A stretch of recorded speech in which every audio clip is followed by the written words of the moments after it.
성도 여러분 안녕하십니까? 2024년 1월 27일 토요 새벽 말씀 함께 나누겠습니다. 함께 나누실 하나님 말씀은 신명기 13장 1절에서 18절까지입니다. 본문은 가나안 땅에 거주하게 된 이스라엘이 내부에서 생겨날 미혹에 대해 경계하신 말씀입니다. 본문을 통해서 성도는 거짓 선지자를 경계하고 하나님을 가장 사랑해야 함에 대해서 묵상하겠습니다. 첫째 묵상할 내용은 거짓 선지자를 경계해야 한다는 것입니다. 본문 1절과 2절에 보시면 너희 중에 거짓 선지자나 꿈꾸는 자가 일어나서 이적과 기사를 내게 보이고 그가 내게 말한 그 이적과 기사가 이루어지고 너희가 알지 못하던 다른 신들을 우리가 따라 섬기자고 말할지라도 라고 하였습니다. 신명기 12장에서 모세는 가나안 이방 민족에 의한 우상 숭배의 유혹에 대해서 경고하였습니다. 그런데 본문에서는 너희 중에 라고 하였습니다. 이것은 우상 숭배 유혹이 이스라엘 내부에서 일어날 수 있다는 것을 경고하는 것입니다. 어떻게 하나님의 백성인 이스라엘 내부에서 이런 유혹이 일어날 수 있겠습니까? 그것은 사단이 호시탐탐 하나님의 백성들을 유혹하기 때문입니다. 이렇게 사단에게 유혹된 자들이 이적과 기사를 베풀 수 있다고 말한 뒤 그 일들을 실제로 행하게 된다 하였습니다. 그런 후에 너희가 알지 못하던 다른 신들을 따라 섬기자 라고 유혹한다 하였습니다. 여기서 모세는 표적과 기사를 일으킨다는 것이 진리를 증명하는 표가 될 수 없다라는 것을 알려주고 있습니다. 사람들은 어떤 사람이 표적과 기사를 일으키는 것을 보면 저 사람은 믿을만하다 라고 쉽게 결정해버리는 경향이 있습니다. 하지만 그런 것이 아님을 알으라고 오늘 본문은 경고하고 있습니다. 사람들은 누군가 표적과 기사를 일으키면 금세 경계심을 풀어버립니다. 가장 대표적인 표적과 기사가 병고침과 미래일을 이야기하는 것이 아닌가 생각합니다. 그래서 예를 들어 병을 고치는 사람이 있다라고 해보겠습니다. 그 사람이 손을 얹자 병이 낫습니다. 암이 낫고 오랜 지병이 낫습니다. 병원에서 불치의 병으로 알려졌는데 그 사람에게 가서 병이 나았고 건강을 회복하였습니다. 그러면 어떻게 되겠습니까? 그날로 그 사람은 신령한 사람으로 여겨질 것입니다.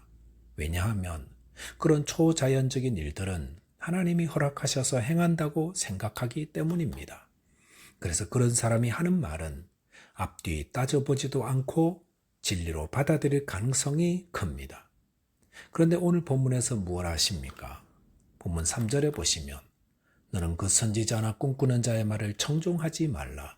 이는 너희의 하나님 여호와께서 너희가 마음을 다하고 뜻을 다하여 너희의 하나님 여호와를 사랑하는 여부를 알려 하사 너희를 시험하심이니라 하였습니다. 모세는 표적과 기사를 일으키며 다른 신을 쫓아 섬기자고 하는 이런 사람들의 말을 듣지 말라 하였습니다. 왜 그렇습니까? 그것은 그들의 표적과 기사를 일으키도록 하나님이 허락하신 이유가 우리가 하나님을 정말로 사랑하는지를 시험하기 위해서라는 것입니다.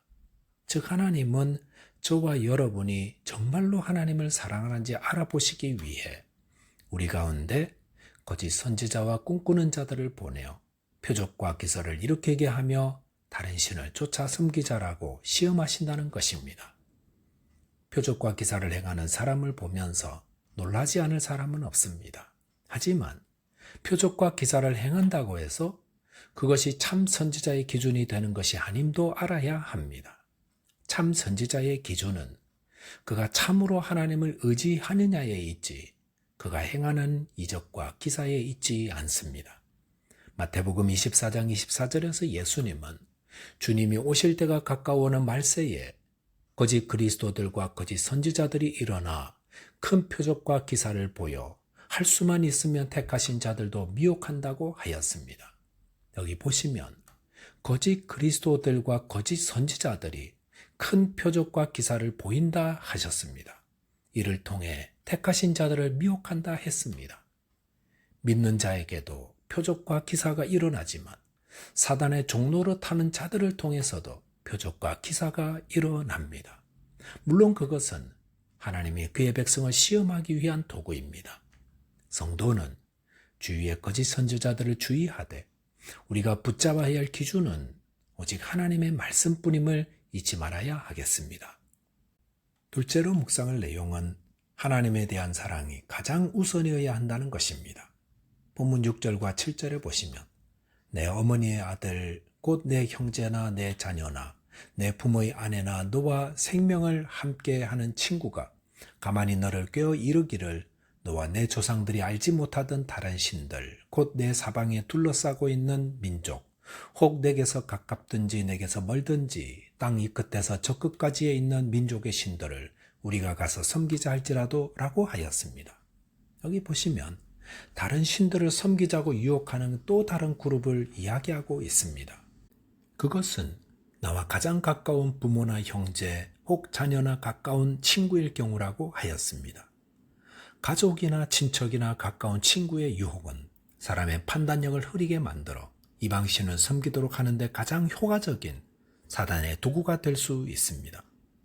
삼손이 그 부모에게도 알리지 않았던 힘의 비밀을 누설하여 눈이 뽑히고 이방인의 조롱거리가 된 것은 그가 사랑했던 드릴라라는 여인 때문이었습니다.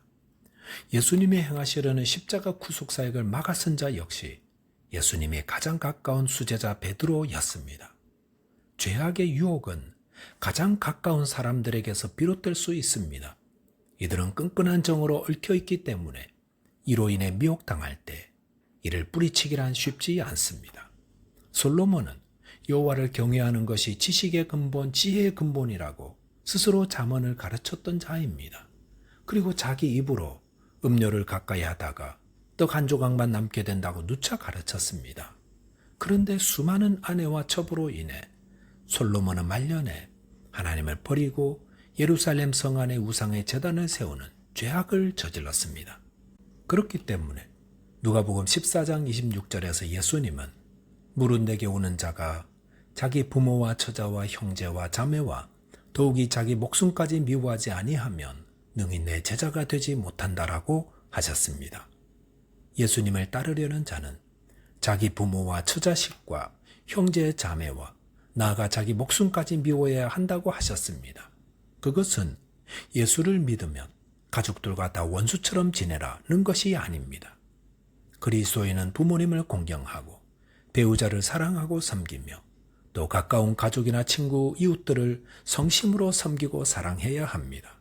주님이 나를 사랑하셨듯 그렇게 사랑해야 합니다.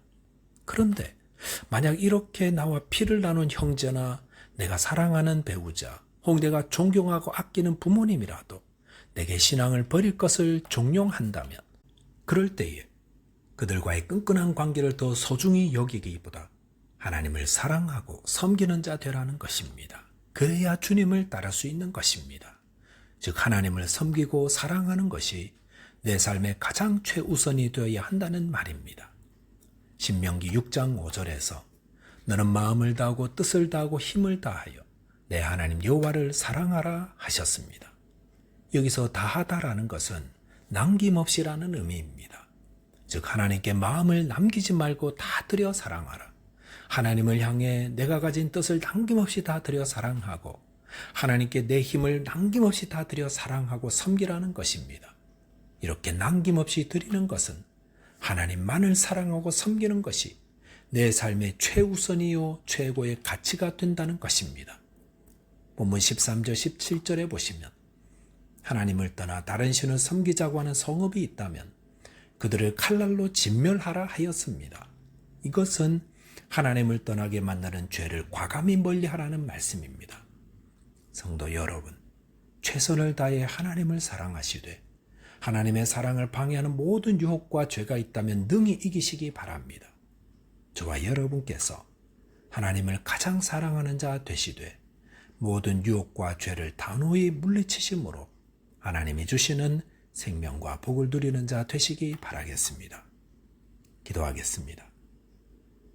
하나님 아버지, 저희에게 하나님을 가장 사랑하는 자 되게 해 주옵소서. 이를 방해하는 모든 거짓 선지자들과 유혹들과 죄를 잘 분별하여 믿음으로 승리하는 자 되게 해 주옵소서. 예수 그리스도의 이름으로 기도하옵나이다. 아멘. 오늘도 믿음 안에서 승리하는 하루 되시기 바라겠습니다. 감사합니다.